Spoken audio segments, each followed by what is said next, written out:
사랑하는 성도 여러분, 오늘 4월 18일 새벽 만나에 오신 것을 주님의 이름으로 환영하고 축복합니다. 부활주의를 하루 지내고 또 새로운 한 주를 시작하는 월요일, 하나님께서 여러분과 동행하시는 한 주가 되기를 바라고, 또 우리 주일 예배 때 묵상했던 것처럼 부활신앙으로 승리하시는 여러분 되기를 주님의 이름으로 축원합니다. 4월 18일 우리에게 주시는 하나님의 말씀은 시편 오늘 139편 말씀입니다. 시편 139편 1절부터 10절까지 말씀을 제가 여러분에게 봉독해 드리도록 하겠습니다.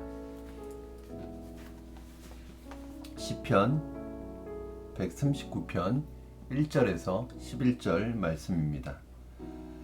여호와여, 주께서 나를 살펴보셨으므로 나를 아시나이다. 주께서 내가 앉고 일어섬을 아시고 멀리서도 나의 생각을 밝히 아시오며 나의 모든 길과 내가 눕는 것을 살펴보셨으므로 나의 모든 행위를 익히 아시오니 여호와여, 내 혀의 말을 알지 못하시는 것이 하나도 없으시니이다. 주께서 나의 앞뒤를 둘러싸시고 내게 안수하셨나이다. 이 지식이 내게 너무 기이하니 높아서 내가 능히 미치지 못하나이다. 내가 주의 영을 떠나 어디로 가며 주의 앞에서 어디로 피하리이까? 내가 하늘에 올라갈지라도 거기 계시며 스올에 내 자리를 펼지라도 거기 계시니이다. 내가 새벽 날개치며 바다 끝에 가서 거주할지라도 거기서도 주의 손이 나를 인도하시며 주의 오른손이 나를 붙드시리로다. 아멘. 예, 여러분, 우리가 그 하나님의 속성에 대해서 설교 때도 배웠고 또 성조반에서도 배웠고 또 여러 가지 메시지를 통해서 배우게 되는데, 하나님의 속성은 하나님의 성품이라고도 하는데 두 가지 종류로 나누어집니다. 우리와 함께 공유하고 있는, 즉 하나님의 속성이면서 또 우리에게도 그런 하나님의 속성에 대한 부분적이지만 하나님의 속성이 우리에게도 있고요. 또 하나는 우리에게는 전혀 없는, 하나님에게만, 오직 하나님에게만 있는 그 하나님의 속성이 있습니다. 이것을 가리켜서 비공유적 속성이라고 그렇게 얘기합니다. 즉 무슨 말이냐면, 이 속성은, 이 성품은 우리에게는 없고 오직 하나님에게만 있는 속성이다. 그래서 비공유적 속성이라고 그렇게 말을 하죠. 이 굉장히 중요한 신학적인 그런 용어입니다. 그래서 오늘 본문에 여러분 보시면요, 그 중에서 오늘 139편에는 하나님의 비공유적 속성 중에서 두 가지가 등장을 합니다. 첫째는 뭐냐면 하나님의 전지성, 그러니까 전지하신, 모든 것을 알고 계시는 하나님에 대한 속성과, 또 하나는 하나님의 편재성이라고도 하고요, 무소부재라고도 하는데, 이것은 무슨 뜻이냐면 하나님은 어디에나 계신다. 하나님께서는 계시지 않은 곳이 없다. 모든 곳에 계신다. 이런 뜻을 가지고 있습니다. 그래서 하나님에게 감추어진 것이 아무것도 없다는 거죠. 그 1절에서 4절 말씀이 바로 하나님의 전지성, 즉 하나님은 모르시는 것이 없고 모든 것을 아신다. 하나님에게는 감추어진 것이 아무것도 없다. 심지어는 나의 생각과 마음의 깊은 것까지도, 내 말의 혀의 모든 말을 다 하나님이 아신다. 그렇게 이야기를 하고 있습니다. 또 오늘 본문에서 7절에서 10절까지는 하나님의 편재성에 대한 구절들인데요. 하나님이 계시지 않은 곳이 없다. 여기에서는 내가 주의 영을 떠나 어디로 가면 주의 앞에서 어디로 피하리까? 내가 하늘에 올라갈지라도 거기 계시고 땅에 수월에 내려갈지라도 거기 계시다. 가장 높고 가장 낮은 것을 표현한 것이죠. 하나님은 영이시기 때문에 시간과 공간을 초월해 계시죠. 하나님은 어디에나 계실 수 있죠. 영이시기 때문에 하나님은 어디에나 계십니다. 그렇기 때문에 하나님이 계시지 않은 곳은 없기 때문에 하나님을 피해서 숨을 수도 없고 하나님을 피할 수 없다는 그런 말씀을 하고 있습니다. 오늘 시인이요, 하나님의 이 전지하심과 무소부지하심을 찬양하고 있어요. 이 편재성을 찬양하고 있어요. 노래하고 있습니다. 왜 시인은 하나님의 이 전지성과 하나님의 이 편재성, 이 비공유적 속성을 묵상하면서 하나님을 찬양할 수밖에 없을까요? 여러분에게 있어서 하나님이 모든 것을 아신다는 것과 하나님이 어디에나 계시다는 이 사실이 여러분에게는 찬양의 제목이 되고 있습니까? 아니면 이것이 두려움의 제목이 되고 있습니까? 하나님이 모든 것을 꿰뚫어보고 아시고 하나님은 어디에나 계신다. 심지어는 내가 죄 짓는 그 현장에도 하나님은 계시는 거죠. 만약에 이것이 이 공유적 속성이 여러분에게는 하나님을 찬양하게 되는 찬송의 제목이 되고 있습니까? 아니면 하나님이 어디에나 계시고 모든 것을 알고 계신다는 것이 두려움으로 내게 다가옵니까? 자, 여러분 한번 생각해 볼까요? 누구에게, 어떤 사람에게 이것이 찬송의 제목이 될까요? 믿음으로 살아가려는 사람, 하나님을 의식하면서 살아가는 사람, 하나님을 신실하게 하나님의 길을 따라가려고 하는 사람들에게는 이것이 얼마나 큰 위로와 힘을 주는 그런 하나님의 속성인지 알 수 없습니다. 하나님은요, 모든 걸 아시잖아요. 하나님께서 주님이 다 아시는 거예요. 내 마음을 다 아세요. 여러분, 정말 주님의 일을 하다가 억울한 일을 당해본 적이 있으십니까? 아마 있으실 거라고 생각이 들어요. 주님의 일을 하다 보면요, 항상 좋은 일만 있는 건 아닙니다. 주님의 일을 하다 보면 때로는 억울하고 힘든 일도 만나게 되죠. 그런데 이것에 대해서 내가 설명할 방법이 없어요. 그리고 설명한다는 것이 너무 구차하고 그 설명이 오히려 변명이 될까봐, 변명하는 것처럼 보일까봐, 그래서 사실은 잠잠히 그 시간을 보내야 될 때가 있습니다. 그때도 하나님은 내 마음을 아시고 나의 상황을 아시고 내 중심을 아십니다. 그래서 하나님 다 아시기 때문에 그렇게 기도하게 됩니다. 그래, 이 상황이 내게 억울할지라도 하나님은 다 아신다. 시간이 지나가면 진실은 드러나게 될 것이다. 하나님이 나를 알고 계시고 하나님 앞에서 내가 결백하다. 그 마음이 우리에게 얼마나 큰 위로와 힘을 주는지 모릅니다. 사랑하는 여러분, 여러분의 마음을 하나님이 다 아십니다. 여러분의 생각을 다 아십니다. 주님은 다 아십니다. 그 안에서 위로받으시기를 주님의 이름으로 축원합니다.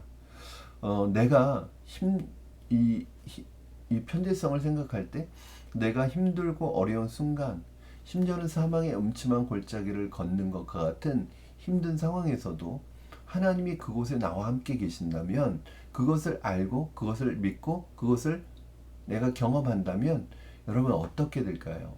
시편 23편에서 다윗은 그렇게 고백하죠.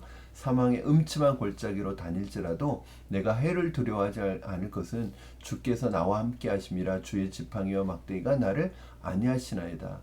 여러분, 어디에나 주님이 계신다. 두려움을 이겨낼 수 있겠죠. 그리고 담대해지겠죠. 그리고 마음 가운데 평안을 주시겠죠. 그리고 기쁨과 감격이 내 안에 있을 것입니다. 여러분이 어디에 있든지, 어느 상황에 있든지, 열악한 상황에 있든지, 힘들고 어려운 상황에 있든지, 그런 장소에 있든지 하나님 여러분과 함께 하시고 여러분이 계시는 그곳에 하나님이 계시다는 사실을 여러분 기억하시기 바랍니다. 여러분과 동행하시고 그 자리에 계시는 하나님을 의지하시는 여러분 되기를 주님의 이름으로 축원합니다. 오늘 이 속성이 하나님의 전지성과 편재성이, 그런데 누군가에게는 두려움의 제목이 될 수 있다는 거예요. 누구에게 두려움의 제목이 될까요? 죄 아래 있는 사람들이겠죠. 은밀한 중에 죄를 짓는 사람들이겠죠. 제가 오래전에 읽었던 책 제목 중에 하나가 빌 하베이스 목사님의 아무도 본원이 없을 때 당신은 누구인가 라는 제목의 책이었습니다. 여러분, 하나님이 보고 계셔요. 하나님이 어디에나 계신다는 말은 뭐냐면 하나님이 내가 죄 짓는 그 현장에도 하나님은 계신다는 거예요. 사람들이 언제 죄를 짓습니까? 언제 죄를 범합니까? 대부분 아무도 보는 이 없을 때예요. 아무도 보는 사람 없을 때, 은밀한 순간에 죄를 짓게 되죠. 왜? 아무도 보는 사람이 없다고 생각하기 때문에 그렇습니다. 그러나 여러분, 하나님은 내가 죄를 짓는 그 현장에, 참 은밀하게 죄를 짓는 그 부끄러운 현장에 하나님은 계십니다. 하나님이 보고 계십니다. 하나님이 지켜보고 계십니다. 그 앞에서 내가 죄를 짓고 있는 거예요. 이것을 생각한다면 얼마나 두려운 일입니까? 이 마음을, 이 하나님의 존재성과 이 편재성을 여러분 기억하고 의식하시고 묵상하셔야 될 이유가 여기 있습니다. 우리는 대표적으로 요셉이라는 사람을 잘 알고 있습니다. 요셉이 굉장히 준수한 외모를 가지고 있었고 아마 많은 여인들에게 호감을 주는 그러한 모습을 하고 있었던 것 같아요. 보디발의 아내, 그 당시로 말하면 애굽의 국방부 장관이나 수도경비 사령관 같은 굉장히 높은 직책을 가졌던 보디발의 아내가 계속해서 요셉에게 추파를 던집니다. 계속해서 요셉을 유혹합니다. 그런데 어느 날 정말 이 보디발의 아내에게는 절호의 기회였고 요셉에게는 위기의 순간이 찾아왔습니다. 뭐냐면 그 집에 아무도 없는 거예요. 그때 이 보디발의 아내가 요셉을 붙들고 유혹을 하죠. 뭐라고 유혹하죠? 이 집안에는 아무도 없어서 너와 내가 죄를 범해도, 너와 내가 동침을 해도 그 누구도 알 수 없다. 아무도 보는 사람이 없다 라고 말할 때 요셉이 뭐라고 하죠? 내가 어찌 이 큰 악을 행하여 여호와 앞에 득죄하리까? 하나님 앞에서 죄를 지으리까? 그러면서 요셉은 내가 아무도 보는 사람이 없지만 이 집안에 당신과 나밖에 없지만 하나님이 볼 것 같은 눈동자로 나를 지켜보고 있다는 거예요. 이것을 우리는 코람데오라고 하죠.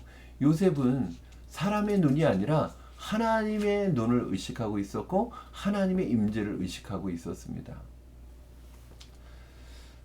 사랑하는 여러분, 여러분은 하나님이 전지하시고 어디든지 계시다는 이 사실을 믿으십니까? 우리가 피할 수 있는 곳은 아무 데도 없고요. 하나님에게 감춰진 지식은 아무것도 없습니다.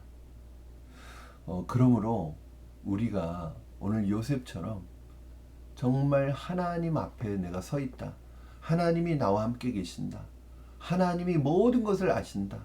하나님을 속일 수 없다. 하나님에게 감출 수 없다는 것을 여러분 꼭 기억하시고 오히려 그 하나님의 전지성과 편재성을 묵상하며 그 하나님을 의식하며 살아갈 때 우리가 요셉과 같은 경건한 삶을 살아가는데 큰 유익을 얻을 수 있을 줄로 믿습니다.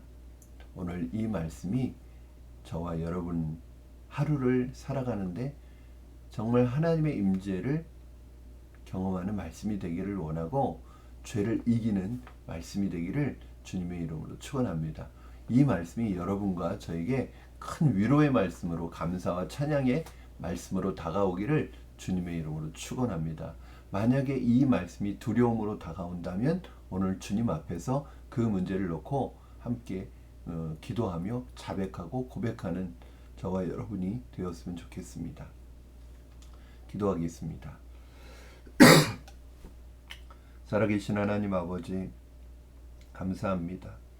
하나님의 전지하심과 하나님의 무소부재하심을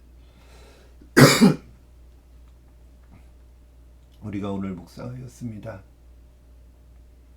하나님, 주님이 모든 것을 아시고 어디에나 계시다는 이 사실이 우리에게 찬송과 기쁨이 제목이 되게 하여 주시옵소서.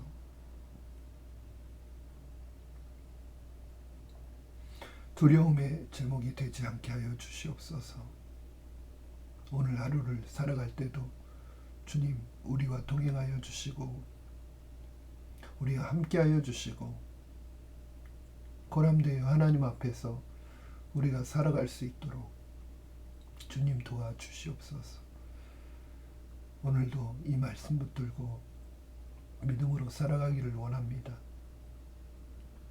주님 함께하여 주시옵소서. 주님 동행하여 주시옵소서. 주님과 동행하는 하루가 되게 하여 주시옵소서. 감사를 드리며 예수님의 이름으로 기도드립니다. 아멘. 여러분 죄송합니다. 갑자기 목이 잠겨서 여러분에게 좀 불편을 드렸습니다. 여러분 오늘 하루도 묵상한 이 말씀 붙들고 그 하나님을 묵상하며 믿음에 있어서 승리하시는 하루가 되었으면 좋겠습니다. 또 새롭게 시작하는 하루의 삶이 저와 여러분에게 큰 은혜의 삶이 되기를 원하고 첫 단추를 잘 껴야 합니다. 올해의 첫 단추를 믿음 안에서 잘 끼우시고 이번 한 주도 주님 안에서 거룩한 믿음의 승리를 이루어가는 여러분 되기를 주님의 이름으로 축복합니다.